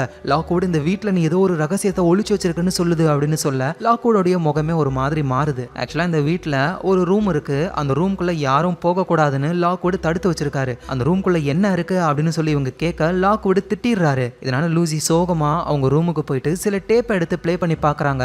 அதுல ஒரு லேடி இருக்காங்க. இந்த லேடி தான் இந்த உலகத்திலேயே டைப் 3 ஆவிகள் கூட பேசினது. இந்த டைப் 3 ஆவிகள் வந்து ரொம்ப புத்திசாலித்தனமானது, இருக்கிறதுலேயே ஓவர் பவர்டானது. ஸோ இப்போ நம்ம லூசி கிட்ட பேசினது கூட ஒருவேளை டைப் 3 ஆவியா இருக்கலாமோ அப்படின்னு இவங்களுக்கு தோணுது. ஸோ இந்த நேரத்தில் கரீம் என்ன பண்றாருன்னா அந்த கண்ணாடியில இருந்த பேரை டிரான்ஸ்லேட் பண்ணி பார்க்கறாரு. தி ட்ரூத் லைஸ் பியாண்ட் அப்படின்னு போட்டிருக்கு. ஸோ இந்த ஃபேண்டசி அர்த்தத்தில் பார்க்கும் பொழுது இப்போ பார்த்துக்கிட்டு இருக்கிற இந்த ரியாலிட்டி உண்மை கிடையாது, பொய்யை விடவே உண்மை ரொம்பவே வித்தியாசமானது அப்படின்னு அர்த்தம். ஸோ உடனே இவங்க வேகமா அந்த கண்ணாடியை பார்க்கலாம் அப்படின்னு சொல்லி போறாங்க. போய் பார்த்தா அந்த கண்ணாடி திருடு போயிருக்கான். போலீஸ் ஆஃபீஸர் அங்க இருக்காரு. ஸோ இதை யாரு திருடினாங்க, எதுக்காக அப்படின்ற விஷயத்த நாங்க கண்டுபிடிக்கிறோன்னு லாக்வுட், லூசி, நம்ம கரீம் நினைக்கும் பொழுது அங்க அந்த ஃபிட்னஸ் ஏஜென்சி இருக்காங்கல்ல, பெரிய ஏஜென்சி, அதுல இருக்கிற ஆட்கள் வராங்க. நம்ம லாக்வுட்க்கு பிடிக்காத அந்த பர்சன், அவங்களும் இந்த கேஸ்ல இன்வால்வ் ஆகியிருக்காங்க. போலீஸ் என்ன சொல்றாருன்னா நீங்க 2 பேருமே இன்வெஸ்டிகேஷன் பண்ணுங்கன்னு சொல்லிடுறாரு. ஸோ நம்ம லாக்வுடும் அவருக்கு பிடிக்காத அந்த எனிமி அவரு கூட ஒரு டீல் போட்டுக்கிறாரு. ஒருவேளை நாங்க இந்த கேஸ்ல ஜெயிச்சா எங்களை பத்தி நியூஸ் பேப்பர்ல பெருசா ஒரு பேஜ் ஃபுல்லா ஆர்டிக்கல் வரணும். உடனே அந்த எனிமியும் ஒருவேளை நாங்க ஜெயிச்சிட்டோம் அப்படின்னா நீ இந்த ஃபீல்டை விட்டு வெளியே போயிடணும்னு சொல்றாரு. லாக்வுடும் ஓகேன்னு சொல்றாரு. ஸோ இப்போ இவங்க இருக்கிற உலகத்துல ஆவிகள் நடமாட்டம் அதிகமா இருக்கு. ஒருத்தங்க இறந்து போயிட்டாங்கன்னா அவங்களுக்கு பிடிச்ச பொருளை அவங்க கூடவே சேர்த்து புதைப்பாங்க. அவங்க ஆவிகள் வரக்கூடாது, கோவப்படக்கூடாதுன்றதுக்காக. ஆனா ஒரு கும்பல் என்ன பண்ணுவாங்கன்னா, இந்த மாதிரி ஒருத்தவங்களை புதைச்சு வச்சிருக்காங்கன்னா கூட ஏதாவது விலை உயர்ந்த பொருள் இருக்கும் அப்படின்னு அந்த ஆவிகளுடைய அந்த சோர்ஸான விலை உயர்ந்த பொருளெல்லாம் எடுத்து கலெக்ட் பண்ணுவாங்க. அது அதிக ரேட்டுக்கும் பிளாக் மார்க்கெட்ல போகும். மேபி அந்த கும்பலை சேர்ந்த யாரோ ஒருத்தவங்க தான் எடுத்திருக்கணும் அப்படின்னு இவங்க கரெக்டா கண்டுபிடிக்கிறாங்க. அந்த இரும்பாலான சவப்பெட்டியும் அந்த கண்ணாடியும் இருந்த இடத்துல தேடும்போது தான் பக்கத்துல ஒரு குளம் மாதிரி இருக்கு. அங்க ஒரு இறந்து போன உடம்பு மிதக்குது. ஸோ அது யாரோடதுன்னு நம்ம லாக்வுட்டுக்கு தெரியும். இந்த மாதிரி பிணங்கள் கிட்ட இருக்கிற பொருளை ஆட்டைய போடுற கும்பலை சேர்ந்தவர் தான். ஆனா இந்த விஷயத்த போலீஸ் கிட்ட சொல்லல. போலீஸும் வந்து பாக்குறாங்க. இவர் யாருன்னு தெரியல, நாங்க சர்ச் பண்ணிக்கிட்டு இருக்கோம். அதோட இவர் கண்டிப்பா இறந்து போனதுக்கு காரணம் அந்த மிரரா தான் இருக்கணும். அந்த மிரரை பார்த்து இவரோட கண்ணை இவரே பிடிங்கி எடுத்திருக்காருன்னு சொல்றாங்க. ஸோ இறந்து போன அந்த பர்சனை வந்து நம்ம லாக்வுட்டுக்கு தெரியும். அதனால அவரை பத்தி விசாரிக்கணும்னு ஒருத்தவங்க அவங்களும் இந்த மாதிரி இறந்து போனவங்க கிட்ட இருந்து பொருள் எடுக்கிறவங்க தான் தீஃப் லேடி அவங்க. ஸோ அவங்கள பாக்குறதுக்காக நம்ம லூசியும் லாக்வுட்டும் போகும்பொழுது லூசி காதுக்கு ஒரு குழந்தை அலற சவுண்டு கேட்குது. பார்த்தா ஒரு இடத்துல குழந்தைய புதைச்சு வச்சிருக்காங்க போல. அந்த குழந்தையுடைய ஆன்மா தான் அப்படியே தெரியுது. சடனா ஒரு கோவமான குரல். இறந்து போன அந்த குழந்தையுடைய அம்மாவோட ஆவி நம்ம லூசியா அட்டாக் பண்ண வரும்பொழுது டக்குன்னு அந்த ஆவி மறைஞ்சு போகுது. ஏன்னா அந்த தீஃப் லேடி இருக்காங்கல்ல, அவங்க அந்த இடத்துக்கு வந்துட்டாங்க. அந்த அம்மா ஆவியுடைய சோர்ஸை கண்டுபிடிச்சி கட்டுப்படுத்திறாங்க. அதனால தான் அது மறைஞ்சு போச்சு. ஸோ அந்த தீஃப் லேடி கிட்ட நம்ம லாக்வுட்டும் இந்த மாதிரி ஒரு மிரர் காணாம போயிடுச்சு, அதை எடுக்க வந்தவர் யாருன்னு எனக்கு நல்லாவே தெரியும், உனக்கும் அவரை தெரியும், கூட கண்டிப்பா ஒரு அசிஸ்டன்ட் வந்திருக்கணும், அவன் யாரு அப்படின்னு சொல்லி கேட்கும் பொழுது அந்த தீஃப் லேடியும் அந்த அசிஸ்டண்ட்டை பத்தி என்னால் எதுவும் சொல்ல முடியாது, வேணா அங்கே இருக்கிற போர்டில் எழுதி வச்சுட்டு போங்க, அதை பார்த்து உங்களை தேடி வருவான்னு சொல்ல லாக்வுட்டும் எங்களுக்கு அந்த மிரரை பற்றி தெரியும் அப்படின்னு அவரோட அட்ரஸை எழுதி விடுறாரு. அவர் அந்த தீஃப் லேடி ஒரு விஷயத்த சொல்றாங்க. எங்க ஆளுங்க எல்லாருமே பொருளை திருடி விங்க் மேன் அப்படின்ற ஒருத்தர்கிட்ட தான் கொடுப்போம், அவரு பதிலுக்கு பணத்தை தருவாரு, மேபி அந்த கண்ணாடி அங்க இருக்கலாம் அப்படின்னு சொல்றாங்க. ஸோ இதை கேட்டு நம்ம லாக்வுட்டும் லூசியும் வந்துட்டு ஒரு பொருளை விற்கிற மாதிரியே அந்த விங்க் மேனை மீட் பண்ணலான்னு அந்த இடத்துக்கு போறாங்க. போறவங்க நைஸா அந்த கண்ணாடியை தேட ஆரம்பிக்கிறாங்க. அப்போ ஒரு லேடி வந்து லாக்வுட ஷாக் கொடுத்து காலி பண்றாங்க. ஸோ அப்புறம் அந்த விங்க் மேனு நம்ம லாக்வுட பிடிச்சி நீ யாரு எதுக்காக வந்திருக்க அப்படின்னு சொல்லி கேட்க நம்ம லாக்வுடும் எதுவும் சொல்ற மாதிரி இல்ல, அதனால எலக்ட்ரிக் சேர்ல உட்கார வச்சு ஷாக்லாம் கொடுக்குறாரு அந்த விங் பேனு. இந்த நேரத்தில் நம்ம லூசி அந்த கண்ணாடி எங்க இருக்கு அப்படின்னு தேடும் பொழுது ஒரு இரும்பு லாக்கர் ஒன்று அதுக்குள்ளதான் இருக்கு அப்படின்னு இவங்க ஃபீல் பண்றாங்க. சடனா பார்த்தா நம்ம லாக்வுட்க்கு ஷாக் கொடுத்த அதே லேடி லூசிக்கும் ஷாக் கொடுக்க அவ்வளவுதான் விங்க் மேன் கிட்டே இவங்க மாட்டிக்கிறாங்க. ஆனா நல்ல வேளையா லூசியை கட்டி போடுறதுக்குள்ளேயே லூசி எழுந்து விங்க் மேன் மேலையும் அந்த ஷாக் கொடுத்த லேடி மேலையும் பெட்ரோலை ஊற்றி லைட்டரை ஆன் பண்ணி உங்களை கொளுத்தி விட்டுருவேன் அப்படின்னு சொல்லி மிரட்ட நல்ல வேலையா எஸ்கேப் ஆகி இவங்க வெளியே வந்துடுறாங்க. ஸோ நேராக வீட்டுக்கு போறாங்க. கரீம் கிட்ட நடந்த விஷயத்த சொல்றாங்க. அப்ப வீட்டு கதவை யாரோ தட்டுறாங்க. ஒரு வேளை அது அசிஸ்டண்டா இருக்கலாமோ அப்படின்னு தோணுது. அந்த கண்ணாடியை திருட வந்த ஒருத்தர் வந்து குளத்துல மூழ்கி இறந்து போனார்ல, கூட வந்த அசிஸ்டன்ட் தான் அந்த கண்ணாடியை விங்க்மேன் கிட்ட கொண்டு போயிருக்கணும். அந்த அசிஸ்டண்ட்டை இவங்களால காண்டாக்ட் பண்ண முடியல. ஆனால் அந்த தீஃப் லேடி வந்து ஒரு போர்டில் எழுதி வைக்க சொல்லுவாங்க, இவங்களும் பேப்பரில் எழுதி வைப்பாங்க. ஸோ அதை பார்த்துட்டு அந்த அசிஸ்டன்ட் தான் வந்திருக்காரு. ஆனால் இருந்தாலும் சேஃப்டிக்கு கத்தியெல்லாம் எடுத்து வச்சுப்போம் அப்படின்னு இவங்க ரெடியாக இருக்காங்க. உள்ள வந்து அவர் பொத்துன்னு விழுறாரு, கத்தியை சொருகி வச்சிருக்காங்க. பின்னாடி சாகர நிலைமையில இருக்காரு அந்த அசிஸ்டன்ட். அவர் என்ன சொல்றாருன்னா போன் கிளாஸ் அப்படின்ற வார்த்தையை சொல்றாரு. இவங்களுக்கு புரியல. அதோட 1 இல்ல 7 அப்படின்னு சொல்றாரு. நம்ம கரீமும் நீங்க அந்த கண்ணாடியை பார்த்தீங்களா அப்படின்னு சொல்ல, ஆமா அந்த கண்ணாடியில் அப்படி என்ன தெரிஞ்சது, மோசமான விஷயம் அப்படின்னு சொல்லி அவர் இறந்தே போறாரு. ஆனா லூசிக்கு என் கூட வா அப்படின்னு ஒரு சவுண்ட் கேக்குது. எங்க வரணும் அப்படின்னு கேட்க லாக்வுடும் அவர் இறந்து போயிட்டாரு, அவர் எங்க இந்த வார்த்தையை சொன்னாரு. சோ அப்படின்னா லூசிக்கு மட்டும்தான் அந்த வாய்ஸ் கேக்குது. சோ போலீஸ் கிட்ட விஷயத்த சொல்ல இறந்து போன அசிஸ்டன்டோடைய உடம்பெல்லாம் கிளியர் பண்றாங்க. சோ போலீஸும் நம்ம லாக்வுட் கிட்டையும் அவரோட ஆளுங்க கிட்டையும் இதோட இன்வெஸ்டிகேஷனை விடுங்க, ரொம்ப ஆபத்தா போய்கிட்டு இருக்கு, நாங்க பாத்துக்கிறோம்னு சொல்ல ஆனா லாக்வுட் கேட்கற மாதிரி இல்ல. சோ 3 பேரும் உட்காந்துக்கிட்டு அந்த இரும்பு சவப்பெட்டிக்குள்ள இருந்தது யாரு, அவர்கிட்ட இருந்த அந்த கண்ணாடி என்ன அப்படின்ற கேள்விகளை யோசிச்சுக்கிட்டு இருக்கும்போது தான் அந்த ஜாருக்குள்ள இருக்கிற மண்டவோடு நம்ம லூசி கிட்ட பேசுது. மற்றவங்க யாருக்குமே அது கேட்கவே இல்லை. ஏன் கூட வா அப்படின்னு சொல்லுது. அந்த அசிஸ்டன்ட் இறந்து போகும்போது கூட இதுதான் பேசியிருக்கோம், லூசி காதுல கேட்டிருக்கோம். ஸோ லூசியும் எங்க வரணும் அப்படின்னு கேட்க எங்க மாஸ்டருடைய வீட்டுக்கு, அங்க வந்தீங்கன்னா நீங்க கேட்கிற எல்லா கேள்விகளுக்கும் பதில் கிடைக்கும். ஆனா உங்களை நாங்க கூட்டிட்டு போகணும் அப்படின்னா என்ன நீங்க ரிலீஸ் பண்ணணும், ஓகேவா அப்படின்னு சொல்லி கேட்க இவங்களும் ஓகேன்னு சொல்லி அந்த ஜாருக்குள்ள இருக்கிற எலும்பு சொன்ன இடத்துக்கு போக ஆரம்பிக்கிறாங்க. பார்த்தா அது பால் அடிஞ்சு போன பெரிய பங்களா. ஸோ 3 பேருமே உள்ள போகலான்னு பொழுது அந்த எலும்பு கூட தலை என்ன சொல்லுதுன்னா நீயும் நானும் மட்டும் தான் போகணும்னு லூசி கிட்ட சொல்ல லூசியும் லாக்வுடையும் கரிமியும் வெளியவே வெயிட் பண்ண சொல்லிட்டு அந்த மண்டவோடு கூட உள்ள போக ஆரம்பிக்கிறாங்க. ஸோ இந்த பங்களா யாருக்கு சொந்தமானதுன்னே தெரியல. பார்த்தா ஒரு இடத்துல டேபிள் மாதிரி ஒன்று இருக்கு. நம்ம லூசி அந்த டேபிளை தொட்ட உடனேமே அதை பார்த்தா பத்தின விஷயங்கள்லாம் அவங்களுக்கு தோணுது. கொடூரமா அந்த டேபிள்ல வச்சு நிறைய பேரை கொன்னு இருக்காங்க. அதோட இந்த இடத்துல நிறைய டைப் 2 பேய்கள்லாம் இருக்குங்க. ஒரு சீக்ரெட் வழியையும் அந்த மண்டவோடு சொல்ல அதை ஃபாலோ பண்ணியே ஒரு பேஸ்மெண்ட்டுக்கு இவங்க போறாங்க. பார்த்தா இவங்களுடைய கேள்விகளுக்கெல்லாம் பதிலா ஒரு புக்கு ஒன்று கிடைக்குது. ஸோ அதை எடுத்துக்கிட்டு வெளியே போகலான்னு பொழுதுதான் அந்த பேஸ்மெண்ட்ல இருக்கிற கொடூரமான ஆவிகள் எல்லாமே டைப் 2 அது நம்ம லூசியை பிடிக்க வருதுங்க. அந்த மண்டவோடும் என்ன அந்த ஜார்ல இருந்து ரிலீஸ் பண்ணு, நான் உன்னை காப்பாத்துறேன் அப்படின்னு சொல்லுது. ஆனா நம்ம லூசியை ரிலீஸ் பண்ற மாதிரி இல்ல. வெளியே வெயிட் பண்ணிக்கிட்டு இருந்த லாக்வுடும் கரீமும் உள்ள வந்து லூசியை காப்பாத்தி வெளியே கொண்டு வந்துடுறாங்க. ஆனா இவங்க அந்த மண்டவோடு கிட்ட சொன்னது ரிலீஸ் பண்றேன் அப்படின்னு. ஆனா ரிலீஸ் பண்ணாமலே ஏதோ ஒரு புக்கை மட்டும் எடுத்துட்டு திரும்ப அவங்க இடத்துக்கே வந்துடுறாங்க. இதனால அந்த மண்டவோடு செமையா காண்டாகுது. ஸோ வீட்டில் ஒரு இன்விடேஷன் இருக்கு. அந்த ஃபிட்டஸ் ஏஜென்சின்ற பெரிய ஏஜென்சி இருக்குல்ல, அங்க ஒரு ஃபங்க்ஷன். அதுக்கு நம்ம லாக்வுட் அண்ட் கோல இருக்கிறவங்களெல்லாம் இன்வைட் பண்ணியிருக்காங்க. அதோட வீட்டுக்குள்ள அந்த தீஃப் லேடியும் இருக்காங்க. ஸோ அவங்க என்ன சொல்றாங்கன்னா, உனக்கு அந்த மிரர் தானே வேணும், அந்த விங்க் மேனு மிரரை ஏலத்துக்கு விட போறான், நம்ம எடுக்கிறதா இருந்தா அப்பதான் எடுக்க முடியும், அதுக்கப்புறம் நம்மளால முடியவே முடியாதுன்னு சொல்றாங்க. இந்த நேரத்தில் நம்ம கரீம் வந்து ஒரு புக்கை பத்தி நல்லா தெரிஞ்சுக்கணும் அப்படின்றதுனால ஒரு ரிப்போர்ட்டர் லேடி ஒருத்தாங்க அவங்க கூட சேர்ந்து அந்த புக்கை ஆராய்ச்சி பண்ண ஆரம்பிக்கிறாரு. ஸோ முதல்ல இரும்பு சவப்பெட்டியில இருந்து ஒரு டெட் பாடி எடுத்திருப்பாங்கல்ல, அப்ப இதே லேடி தான் வந்து நம்ம கரீம் கிட்ட பேசியிருப்பாங்க. அப்பதான் கரீமோட கால் தவறி அந்த இரும்பு நெட்டை எடுத்து விட்டு அந்த பெரிய ஆவி உருவாகி இருக்கும். ஸோ அவங்க கூட சேர்ந்து வேலை செஞ்சுட்டு அதுக்கப்புறமா அந்த புக்கை பத்தின இன்ஃபர்மேஷனை நம்ம லாக்கோடு கிட்டையும் லூசி கிட்டையும் அவரு சொல்ல ஆரம்பிக்கிறாரு. இது ரொம்பவே பழைய புக்கு, இதுல நிறைய விஷயங்கள் இருக்கு. முக்கியமா ஆவிகளை பத்தின நிறைய விஷயங்கள் அதுல இருக்கு. தெளிவா சொல்லணும்னா இது எல்லாமே ஏதோ ஒரு எக்ஸ்பெரிமெண்ட் மாதிரி. நம்ம பார்த்த அந்த பங்களால தான் இந்த புக்ல இருக்கிற எக்ஸ்பெரிமெண்ட் எல்லாம் மனுஷங்க மேல பண்ணிருக்காங்க.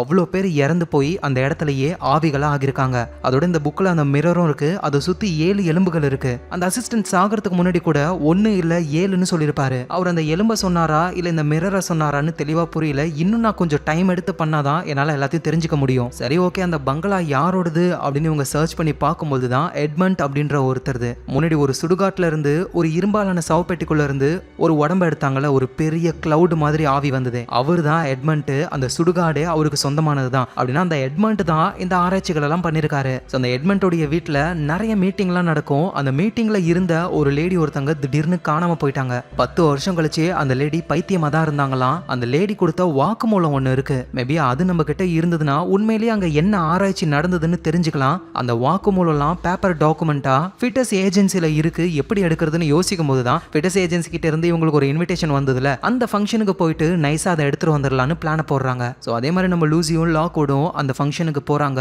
ஃபுல்லா சுத்தி பேய்கள் அடப்பட்டு இருக்கிற சோர்ஸ் தான் இருக்கு. அதை ஒரு காட்சி பொருள் மாதிரி வச்சிருக்காங்க. ஸோ நம்ம ஆளுங்க வந்த வேலையை பார்க்குறாங்க. நைஸா அந்த இடத்துக்கு போய் அந்த பேப்பர்ஸ் எல்லாம் எடுக்கும்போது தான் அந்த இடத்துக்கு ஒரு ஆள் வந்துடுறாரு. அவரு கத்தி முனையில நம்ம ராக்கோட பிடிக்க பின்னாடி இருந்து நம்ம லூசி அடிச்சு வேகமா எஸ்கேப் ஆக ஆரம்பிக்கிறாங்க. இவங்க வெளியே போயாகணும். ஆனா அதுக்குள்ள செக்யூரிட்டியை டைட் பண்ணிட்டாங்க. உடனே இவங்க ஃபயர் அலாரம் ஆன் பண்ணி விட எல்லாரும் வேகமா வெளியே போகணும்ல, அதுல கும்பலோட கும்பலா இவங்களும் எஸ்கேப் ஆயிடுறாங்க. ஸோ இப்போ அந்த எட்மண்ட் உண்மையிலேயே அவரோட பங்களால என்ன பண்ணாரு அப்படின்ற விஷயத்தை இவங்களால தெரிஞ்சுக்க முடியும். ஆனா அதுக்கு முன்னாடி அவங்க அந்த மிரரை கண்டுபிடிக்கணும். இன்னைக்கு அந்த விங்மேன் வந்து ஏல விட போறாரு. ஸோ அந்த இடம் எங்க இருக்குன்னு தீஃப் லேடி தான் நம்ம லாக்வுட் கரீம் லூசியை கூட்டிட்டு போறாங்க. அதுவும் ஒரு போட்ல ஒரு இடத்துல இருக்காங்க. சீக்கிரமா உள்ள போயிட்டு கண்ணாடியை எடுத்துட்டு வேகமா வந்துருங்க, அப்பதான் நம்மளால தப்பிக்க முடியும்னு சொல்ல சரி ஓகே அப்படின்னு லூசியும் லாக்வுட் மட்டும் உள்ள போக ஆரம்பிக்கிறாங்க. ஸோ ஒரு ஸ்டோரேஜ் ரூம் மாதிரி இருக்கு. அந்த ரூமுக்கு ஒரு டோர் வழியா நைஸா உள்ள வந்துடுறாங்க. ஆனா அந்த இடத்துல விங்மேனுடைய ஆளுங்க வந்து இவங்க வந்து அந்த வழியை லாக் பண்ணிடுறாங்க. அவ்வளவுதான், இவங்களால திரும்ப அந்த வழியாவே போக முடியாது.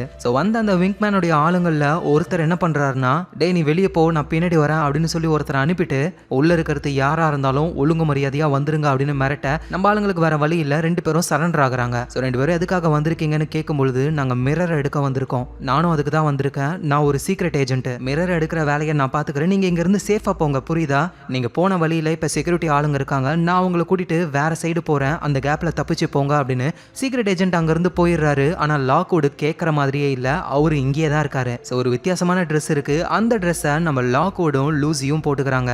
ஏன்னா ஏலம் எடுக்க வந்தவங்களாம் அவங்களோட ஐடென்டிட்டி தெரியக்கூடாதுன்னு மாஸ்க் மாதிரி தான் போட்டுக்கிட்டு இருக்காங்க. அந்த ட்ரெஸ்ஸை போட்டுக்கிட்டு ஏலம் நடக்கிற இடத்துக்கே அவங்க போறாங்க. அந்த விங்மேனும் இந்த கண்ணாடியை பத்திலாம் பேச ஆரம்பிக்கிறாரு. 1800களில் ஒரு ஜீனியஸ் உருவாக்கின கண்ணாடி. இந்த கண்ணாடியை நீங்க நேருக்கு நேரு பார்த்தீங்கன்னா உங்களுடைய மூளையே குழம்பிடும். ஆனா கவலைப்படாதீங்க, அந்த கண்ணாடியை நான் க்ளோஸ் பண்ணி தான் வச்சிருக்கேன், இதை யார் வாங்க போறீங்க அப்படின்னு சொல்லி ஏலமும் ஸ்டார்ட் ஆக நம்ம லாக்வுட் லூசி கிட்ட ஸ்மோக் பாம்பை கொடுத்து கரெக்டான டைம்ல இதை போடு அப்படின்னு ஆளு முன்னாடி போறாரு. ஸ்மோக் பாம் போட்ட உடனே ஓடி போயிட்டு அந்த மிரரை எடுக்கலான்னு சோ இவரும் சிக்னல் கொடுக்குறாரு. இவங்க அந்த ஸ்மோக் பாம்பை பத்த வைக்க பார்த்தா முடியல, ஆன் ஆகவே மாட்டேங்குது. எங்க அந்த ஏலமும் முடிய போகுது. ஒருத்தர் அந்த மிரரை வாங்கவே போறாரு. அந்த ஆள் யாருன்னா அந்த பெரிய ஏஜென்சில இவங்க அந்த பேப்பர்ஸ் எல்லாம் எடுக்க போகும்போது ஒருத்தர் கத்தியை வச்சு சண்டை போட வந்தாரு, அவரு தான். ஸோ ஃபிட்டஸ் ஏஜென்சியும் அவங்க ஆளுங்களை அனுப்பியிருக்கு இதை வாங்குறதுக்காக. ஸோ அவ்வளோதான், ஏலம் முடிய போகுது. கரெக்டாக லாக்வுடும் அவரும் ஏலம் கேட்கறாராம் பதிலுக்கு. ஸோ இப்படி மாற்றி மாற்றி ஏலம் கேட்க விங்க்மேனுக்கு டவுட் வருது, நீங்க இவ்வளோ அதிகமாக கேட்குறீங்களே, உங்ககிட்ட பணம் இருக்கா அப்படின்னு சொல்லி ரெண்டு பேரும் செக் பண்றாங்க.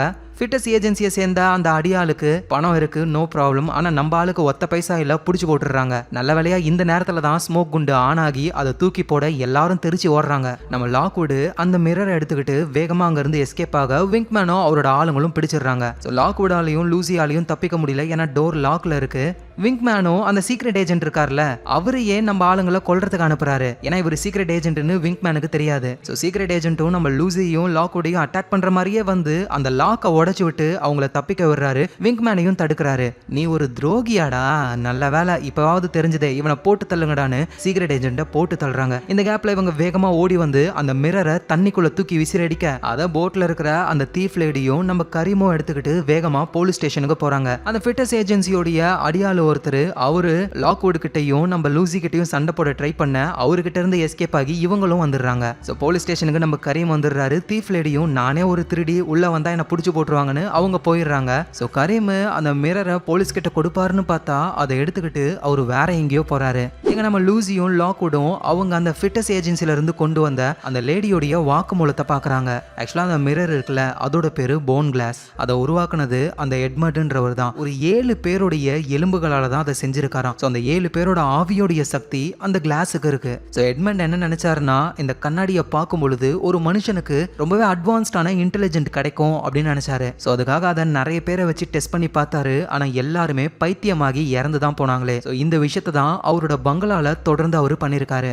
எட்மண்ட் கூடவே ஒரு விசுவாசி ஒருத்தர் இருந்தாரு. அவங்க 2 பேரும் தான் இந்த வேலையெல்லாம் பார்த்துக்கிட்டு இருந்தாங்க. ஸோ அப்படிதான் ஒரு லேடியை டார்ச்சர் பண்ண ட்ரை பண்ணாங்க. டார்ச்சரை பொறுத்துக்காம அந்த லேடி எட்மண்டை போட்டு தள்ளிடுறாங்க. அவரோட ஆன்மா வெளியே வரக்கூடாதுன்றதுக்காக ஒரு இரும்பு சவப்பெட்டியை செஞ்சு அதுக்குள்ள எட்மண்டோடைய உடம்பையும் அந்த கண்ணாடியையும் வச்சிருக்காங்க. இப்படின்னு எல்லா விஷயமும் அந்த புக்ல அந்த லேடி சொல்லியிருக்காங்க. அதுக்கப்புறமா தான் அவங்க டோட்டலா பைத்தியமா மாறிட்டாங்க. அந்த புக்ல ஒரு டிராயிங் இருக்கு. எட்மண்ட் வந்துட்டு அந்த லேடிக்கு அந்த கண்ணாடியை காட்டுற மாதிரி அந்த கண்ணாடியில ஒரு சுழல் மாதிரி இருக்கு. டக்குன்னு இவங்க டேபிள பாக்குறாங்க. பார்த்தா இவங்க டேபிள் ஃபுல்லாவே ஒரே சுழலா இருக்கு. இதெல்லாம் பண்ணது கரீம் தான். கரீம் அந்த கண்ணாடியை ஆல்ரெடி ஒரு தடவை பார்த்திருக்கான். அப்படின்னா அந்த போன் கிளாஸ்னால கரீம் ஏதோ பாதிக்கப்பட்டிருக்கான். உடனே கரீமை கண்டுபிடிக்கணும்னு வேகமா இவங்க போறாங்க. ஆனா உண்மையிலேயே கரீம் எங்க போயிருக்காருன்னா அந்த எட்மண்டோடைய பங்களாவுக்கு தான் போயிருக்காரு. கூட யார் வந்திருக்காங்கன்னா அந்த ரிப்போர்ட்டர் லேடி தான். 2 பேருமே சேர்ந்து அந்த கண்ணாடியை வச்சு என்னமோ பண்ண போறாங்க. ஏன்னா நம்ம கரீமுக்கு வந்து அந்த கண்ணாடியில என்னதான் இருக்குன்னு தெரிஞ்சுக்கணும்னு ஆசை. எங்க கரீம் எங்க போயிருக்காரு அப்படின்னு லாக்வுடும் லூசியும் தெரிஞ்சுக்கணும் யோசிக்கிறாங்க.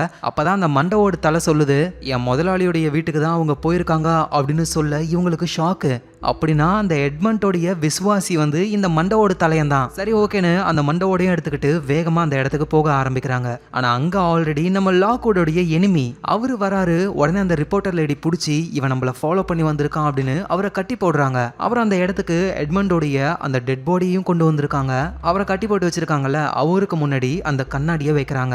ஸோ நம்ம கரீமும் நீ என்ன பண்ணிக்கிட்டு இருக்க அப்படின்னு சொல்லி கேட்கும் போதுதான் இப்பதான் அவங்க விஷயத்தையே சொல்றாங்க. அந்த எட்மண்டோடைய புக்கை நீ தானே காமிச்ச, அந்த புக்கில் பாத்தியா எட்மண்ட் எவ்வளவு ரிசர்ச் பண்றதுக்காக யோசிச்சிருக்காரு அப்படின்னு. இந்த கண்ணாடியில ஏதோ ஒரு விஷயம் தெரியும். அதை ஒரு மனுஷங்க பார்த்தாங்க அப்படின்னா அவங்க நினைச்சு பார்க்க முடியாத அளவுக்கு சக்திகள் கிடைக்கும். அதனாலதான் எட்மண்ட் ஒரு ஆளை பார்க்க வச்சு அவங்களுடைய கண்ணில் தெரியற ரிஃப்ளெக்ஷன் மூலியமா அந்த கண்ணாடியில என்ன தெரியுதுன்னு பார்க்கணும்னு நினைச்சாரு. ஆனா பார்க்குற எல்லோருமே இறந்து போனாங்க.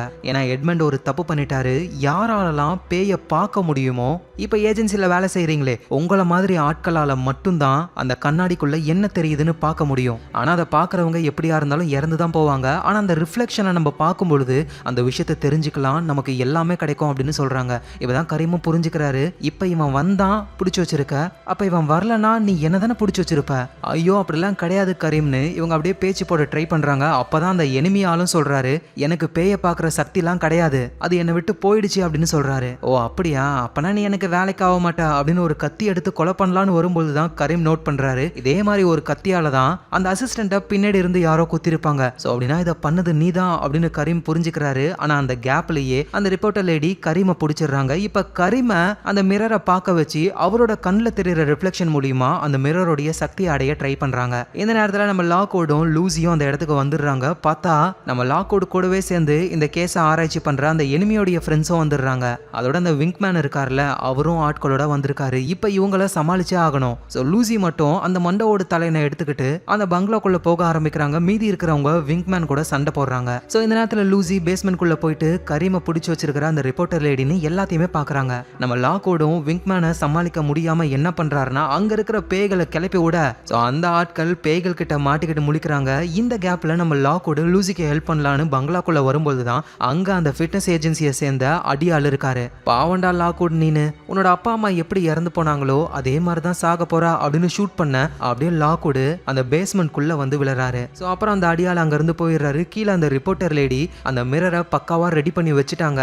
ஆனா அப்ப நம்ம லூசி குறுக்க வந்து இங்க பாரு, கரீமை விட்டுடு, என்னால அந்த மிரருக்குள்ள என்ன இருக்குன்னு பார்க்க முடியும், ஏன்னா டைப் 3 பேய் கூடலாம் நான் பேசியிருக்கேன் அப்படின்னு சொல்ல ரிப்போர்ட்டர் லேடியும் சரி ஓகே அப்படின்னு நம்ம லூசி முன்னாடி அந்த மிரரை வைக்கிறாங்க. ஓப்பனும் பண்ணிட்டாங்க. இப்ப அந்த மிரரை லூசி பார்த்துட்டாங்கன்னா அவ்வளவுதான். ஆனா லூசி என்ன பண்றாங்கன்னா அவங்க அந்த மிரரை பார்க்காம கூட அந்த ஜாருக்குள்ள இருக்கிற மண்டவோடு தலையா இருக்கான்ல அதை கொண்டு வந்து வைக்க அந்த பேய் அந்த மிரரை பார்த்து பயங்கரமா கத்துது. அந்த ஜாரை இவங்க டச் பண்ணி வச்சிருக்கிறதுனால அப்படியே எல்லாத்தையுமே நம்ம லூசி ஃபீல் பண்ண ஆரம்பிக்கிறாங்க. அவங்களுக்கு சில இல்யூஷன்ஸ்லாம் வருது. உடனே கரீமும் ஓடி வந்து அந்த மிரரை தள்ளி விடுறாரு. விழுந்து போய் அது உடையறதுக்குள்ளவே அந்த ரிப்போர்ட்டர் லேடி எடுத்து அந்த மிரரை பார்த்துடுறாங்க. அவ்வளவுதான், அந்த மிரர் அப்படியே நொறுங்கி அதுக்குள்ள இருந்தா அந்த 7 ஆவிகளும் வந்து அந்த ரிப்போர்ட்டர் லேடியை காலி பண்ணுது. ஆனா அந்த இம்பாக்ட்னால அந்த எட்மண்டோடைய ஆவிக்கு மேல இருந்த அந்த இரும்பு நெட்டு நகர்ந்து அந்த ஆவி அப்படியே பெருசா வருது. லூசியையும் நம்ம கரீமையும் போட்டு தள்ளான்னு வரும் பொழுது குண்டடி வாங்கின நம்ம லாக்வுட் அங்க வந்து அந்த இரும்பு கத்தியாலேயே சண்டை போட ஆரம்பிக்கிறாரு. அப்புறம் நெட்டை போட்டு க்ளோஸ் பண்ணிடுறாங்க.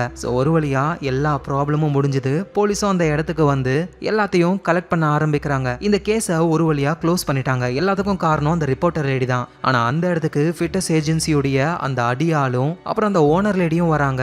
அந்த கண்ணாடியை மிஸ் பண்ணிட்டோம், கவலைப்படாத, கண்ணாடி எல்லாம் ஒரு ஆரம்பம் தான், இதுக்கு மேல இன்னும் பயங்கரமான விஷயம் இருக்கு அப்படின்னு சொல்றாங்க. எங்க நம்ம லாக்வுடும் அவருடைய ஃப்ரெண்ட்ஸும் ரொம்ப ஜாலியா டைமை ஸ்பெண்ட் பண்ண ஆரம்பிக்கிறாங்க. என்ன ஷூட் பண்ண அந்த ஃபிட்னஸ் ஏஜென்சியோடைய அடியாளு எங்க அம்மா அப்பாவும் இப்படிதான் இறந்து போனாங்கன்னு சொன்னான். அப்ப ஃபிட்னஸ் ஏஜென்சிக்கும் என்னுடைய அம்மா அப்பாவுக்கும் ஏதோ ஒரு சம்பந்தம் இருக்கு. அதோட இதுக்கு மேல நான் உங்ககிட்ட எதையும் மறைக்க விரும்பல, நீங்க போகவே கூடாதுன்னு சொன்ன அந்த ரூம்ல என்ன இருக்குன்னு காட்ட போறேன்னு நேரா போயிட்டு ரூம் ஓபன் பண்றதுக்கு போறாரு. வாங்க உள்ள அப்படின்னு கூப்பிடுறாரு. எதுவும் புரியாம லூசியும் கரீமும் பார்த்துக்கிட்டு இருக்காங்க. இந்த இடத்துலயே இந்த சீசன் முடியுது. ஆக்சுவலா இந்த கதை வந்து லாக்வுட் அண்ட் கோ அப்படின்ற புக்ல இருந்து தான் எடுத்திருக்காங்க. மொத்தம் 5 புக்கு. இந்த சீசன் 1ல வந்து 2 புக்கை கவர் பண்ணிருக்காங்க. தி ஸ்கிரீமிங் ஸ்டேர் கேஸ், அதான் அந்த ஆனபெல்ன்ற கேஸ் இருக்குல்ல அது, அதுக்கப்புறம் விஸ்பரிங் ஸ்கல் அப்படின்றது வந்து இப்ப அந்த மிரரை பத்தினது. இது இல்லாம தி ஹாலோ பாய், தி ஸ்கிரீப்பிங் ஷேடோ, தி எம்டி கிரேவ் அப்படின்னு இன்னும் 3 புக் இருக்கு. அதையும் ஒரே சீசனா விடவும் வாய்ப்பு இருக்கு. விட்டாங்கன்னா அதையும் நம்ம பார்க்கலாம். ஸோ இந்த கதை ரொம்ப வித்தியாசமா இருந்ததுனால தான் உங்களுக்கு கொண்டு வந்தேன். கண்டிப்பா உங்க எல்லாருக்கும் பிடிச்சிருக்கும் நம்புறேன். பிடிச்சிருந்ததுன்னா ஒரு லைக்கை போடுங்க. அதோட நீங்க பார்த்துக்கிட்டு இருக்கிறது ஃபிலிம் ரோல். ஞாபகமா உங்க ஃபிலிம் ரோலை சப்ஸ்கிரைப் பண்ணி சப்போர்ட் பண்ணுங்க. நாளைக்கு நம்ம பார்க்கலாம். Lots of love guys.